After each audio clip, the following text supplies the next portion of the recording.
You will hear a number of different recordings and will have to answer questions on what you hear. There will be time for you to read the questions and instructions, and you will have a chance to check your answers. All the recordings will be played once only. The test is in 4 sections. At the end of the test, you will be given 10 minutes to transfer your answers to an answer sheet. Now turn to Section 1. Section 1. You will hear a customer calling a travel agent to book a holiday. First, you will have some time to look at questions 1 to 3. You will see that there's an example that has been done for you. On this occasion only, the conversation related to this will be played first.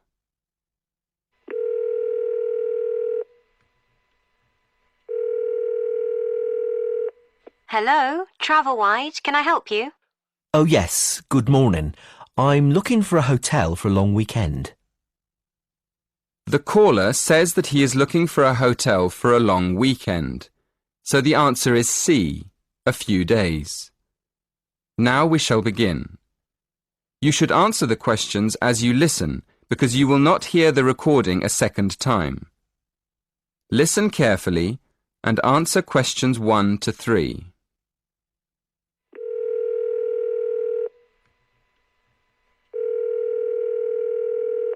Hello, Travelwide, can I help you? Oh yes, good morning. I'm looking for a hotel for a long weekend.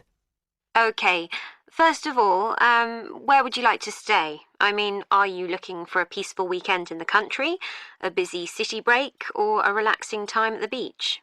Well, I certainly want a quiet weekend. I work very hard, so I'd like to relax for a few days. Right, so it would be country or beach. Which would you prefer? The beach is very relaxing, but I think I'd rather go to the country this time. Okay, that's fine. Let me have a look at country hotels. Would you like to stay at a spa hotel where you could swim, read, eat healthy food and have relaxing treatments? Or would you prefer a family hotel on a farm? I must say I like the idea of a spa. Well, that's great. Now, let's just look at our spa hotels. You definitely don't want the beach. No, I'd like to go somewhere in the countryside, somewhere where I can go for walks. Okay, then it won't be the Ocean Waves Resort. Farmhouse Getaways is a family-run hotel in the country, but it's not a spa. How does Sparkling Springs sound? It's a luxury spa hotel in the countryside with an indoor heated pool and views over the fields and woods nearby. That sounds exactly what I'm looking for. Let's go for that. Excellent. Before you hear the next part of the conversation, you have some time to look at questions 4 to 7. Track 41. Now listen and answer questions 4 to 7. Now, if I can take some details, I can make the booking for you. Could I have your full name, please? Yep. My name's William French. William French. And your address? Number 4, The Willows, Stanmarch, Norfolk, NE1 4SP. The Willows. Sorry, how do you spell that? WILLOWS. The Willows. Thank you. And can I have a contact number for you? Yes, my mobile's probably the best one. It's 07632 112254. 07632 112250. No, it's 07632 112254. Sorry, 54. And when would you like to go? On the weekend of the 15th of June. Fine. Checking in on the 15th of June. And when would you like to check out? I'd like to stay until the night of Monday the 18th of June, so I'd be leaving on Tuesday the 19th. Right. Check out on Tuesday the 19th of June. And how will you be paying? By credit card. How much will it be? Let me see. 4 nights at £90 per night is £360. Is that okay? It includes breakfast and dinner and a treatment a day. Yes, that sounds fine. I'm looking forward to it. Before you hear the rest of the conversation, you have some time to look at questions 8 to 10.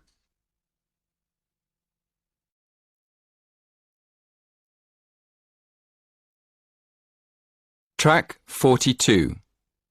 Now listen and answer questions 8 to 10. Would you like me to tell you how to get to the hotel once you're in the village? It's a bit difficult to find. Oh, yes, please. I have maps on my mobile phone, but there isn't always a signal. OK, well, coming into the village from the motorway, which is in the east, the first building you see on your right is the church. It's right opposite the garden centre.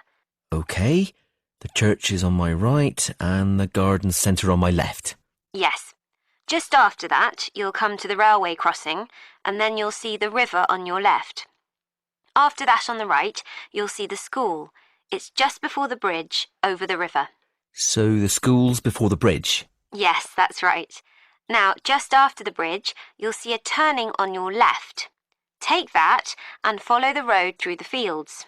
On your left, between the road and the river, you'll see a lot of vegetable gardens. Just keep going down the road to the end. It leads straight into the car park at the spa. You can't miss it. It's at the end of the road. Thank you very much for your help. My pleasure. I hope you have a lovely weekend. That is the end of section 1. You now have half a minute to check your answers.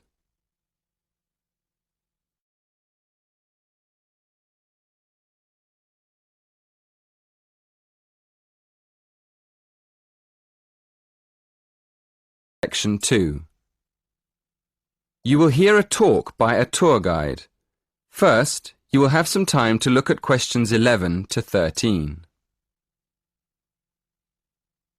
Now listen carefully and answer questions 11 to 13. Good morning. Welcome to the Science Museum. There's so much to do here. You could spend all day going from one exhibition to another. But if your time is limited, I'd suggest choosing maybe just one main exhibition. At the moment, I suggest that you don't miss our new exhibition of everyday inventions. It's amazing to see how objects we use in our daily lives, like paper clips, tea bags and light bulbs, were invented in the first place, and how they've developed over the years into such an essential part of our lives that we hardly ever notice them. You shouldn't miss it. The other thing I'd suggest if you don't have much time is a guided tour of the free exhibitions. These tours usually start on the hour, at 1 o'clock, 2 o'clock and so on. They're quite short, only half an hour, so you could do a couple of tours in an afternoon if you wanted to. If you'd like to go on a tour, you should go to the entrance of the exhibition on the ground floor and wait for the guide there. Before you hear the next part of the talk, you have some time to look at questions 14 to 17. Track 44. Now listen and answer questions 14 to 17. Just to give you an idea of the range of exhibitions we have here at the museum, I'm going to tell you about the exhibitions and activities we have for visitors of different ages. First of all, for the little ones, we have a fascinating area called Shapes and Patterns, where they can play with objects and images and see how they form different patterns. It's really colourful and exciting. Kids love it. Then, at the other end of the scale, we have more complex exhibitions that appeal more to our older visitors. There's one about the history of aviation, how planes developed over the years. Older visitors may even be able to remember some of the earlier planes on display. Another exhibition that adults might particularly enjoy is the energy exhibition. It shows the historical development of different forms of energy in Britain and how it has powered industry over the centuries.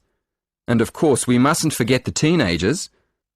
There are lots of exhibitions to interest them, but my favourite one is the one where visitors can find out more about how physics works. It's a fun exhibition with plenty of hands-on activities that explore how light and heat and chemicals work. I still go there myself now and then. It's brilliant.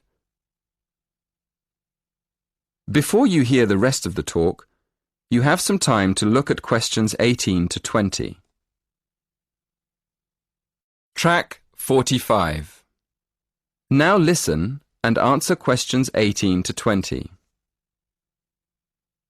Most of our exhibitions are free, but you will need a ticket for some of the special ones, like the 3D film shows. So let me explain how you get a ticket online. Of course, you can do this directly at the ticket office, but if there's a long queue, you can book online on your mobile. So, go to our homepage and choose the Events button. Then, click on the film title. That'll take you to the next window. In the right-hand corner, you'll see a little calendar. Choose the date on the calendar and then go to the next window. There's a drop-down box there for you to choose the time and another one for the number of tickets. Careful on that page. There are different prices for adults and children. When you've done that, go to the final page and choose your payment method. That is the end of section 2. You now have half a minute to check your answers.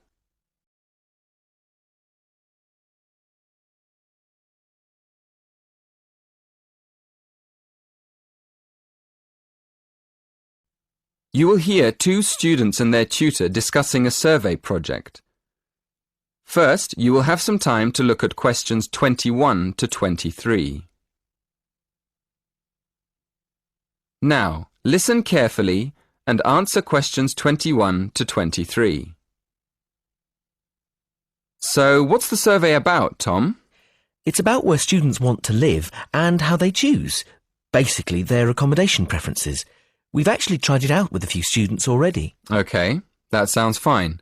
So, to start with, how many questions have you got? 20? Is that too many? Yes, it is, really. People get fed up answering lots of questions and they stop thinking about their answers. Right, so we need to think about that again. What do you think of the first 3 questions? You want to know what affects students' choice of accommodation when they go to university? Yes, we want to find out which has the most effect. The cost, the number of rooms in the house or flat, or the distance from campus. And then we asked another question. Oh, yes? What else did you want to find out? Well, we wondered whether public transport was important. You know, not many students have cars, so it might be quite important for them to be near somewhere where they could catch a bus or train. Yeah, that's a good question. Before you hear the next part of the conversation, you have some time to look at questions 24 to 26. Track 47. Now listen and answer questions 24 to 26. Before you ask any more people, I've got a couple of suggestions for improving the questionnaire. First of all, I think you need to ask fewer questions. As I said, 20 is really too many. I'd cut it down to 10 if I were you. Okay, 10 questions only. And is there anything else you think we should do? Well, yes. Some of the questions are actually quite complicated. I think you should make them clearer. I think they should be easier to understand. And what do you think about asking more questions about cost? No, I don't think you need any more about cost. But you could ask a couple more questions about the reasons for students' decisions. So we should ask some more questions with why? Yes, I think you'd get quite a lot more information if you did that. Thank you. Before you hear the rest of the conversation, you have some time to look at questions 27 to 30. Track 48. Now listen and answer questions 27 to 30. We've already got some results from our first questionnaire. Do you think we could use them? I don't see why not. What have you found out so far? Well, the number of rooms was only important for 16% of the people we asked. It looks like a lot of students are quite happy to share a room, and even fewer people were concerned about being near a bus stop, only 10% in fact. I'm surprised about that. But what about the distance from the university? Well, that was quite important. Around 20% of the students we asked wanted to be close to campus. That makes sense. And what about the cost? Yeah, as we expected, the cost was by far the most important factor. More than half the students were concerned with the cost, 54% to be exact. Only 54%. I thought it would be closer to 80%. That is the end of section 3. You now have half a minute to check your answers.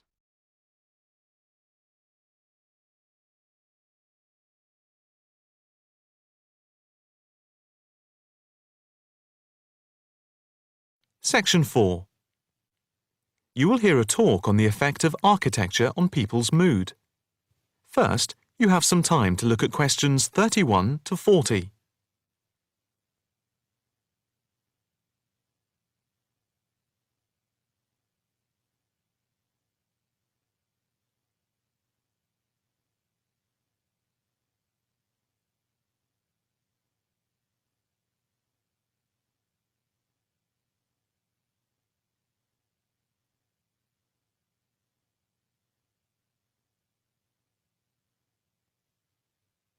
Now listen carefully and answer questions 31 to 40.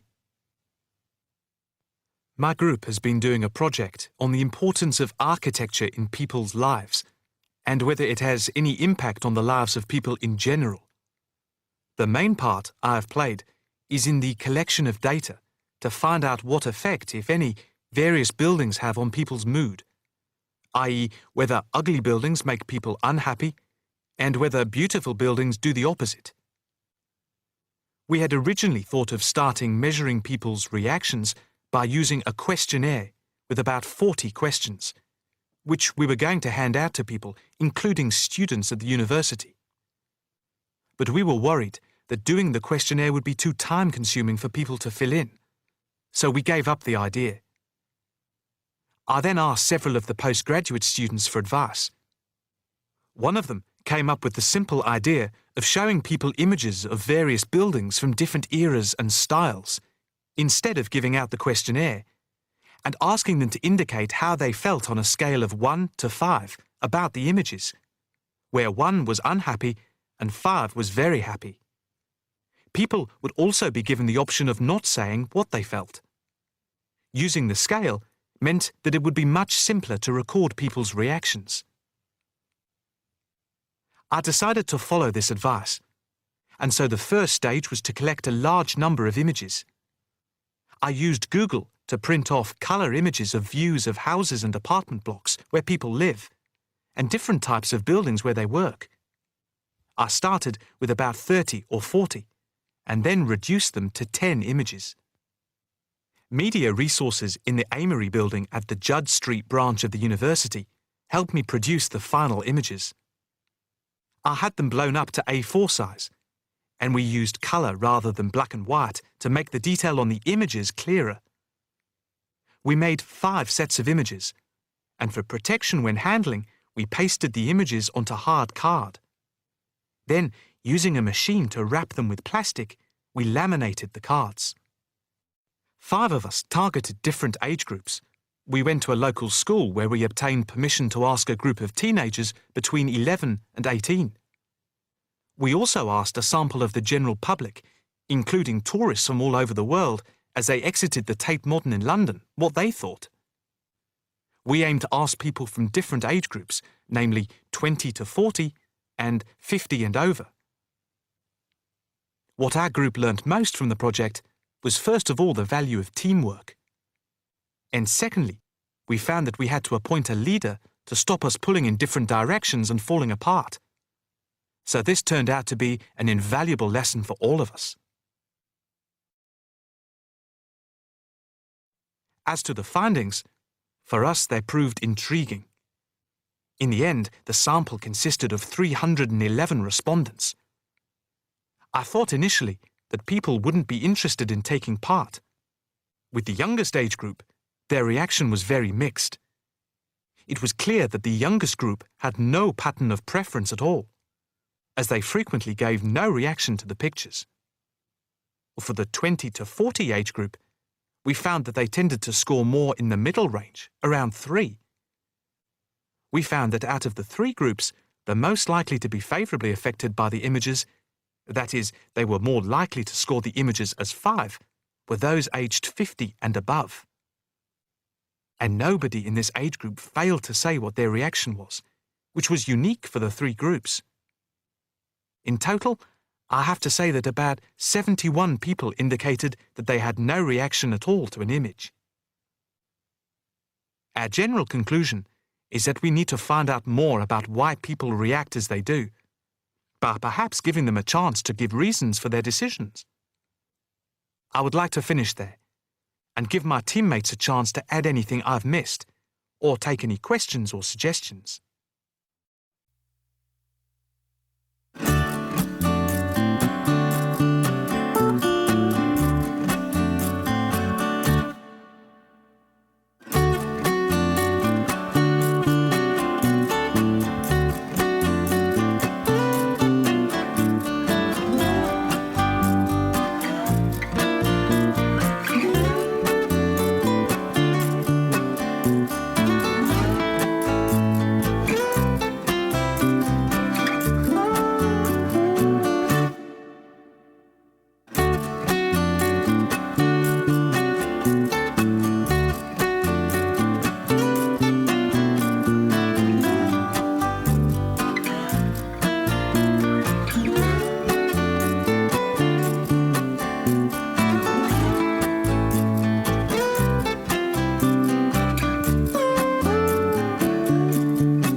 Info board channel को subscribe करें और notification bell को भी click करें ताकि जो हर video आपके पास सबसे पहले पहुंचे।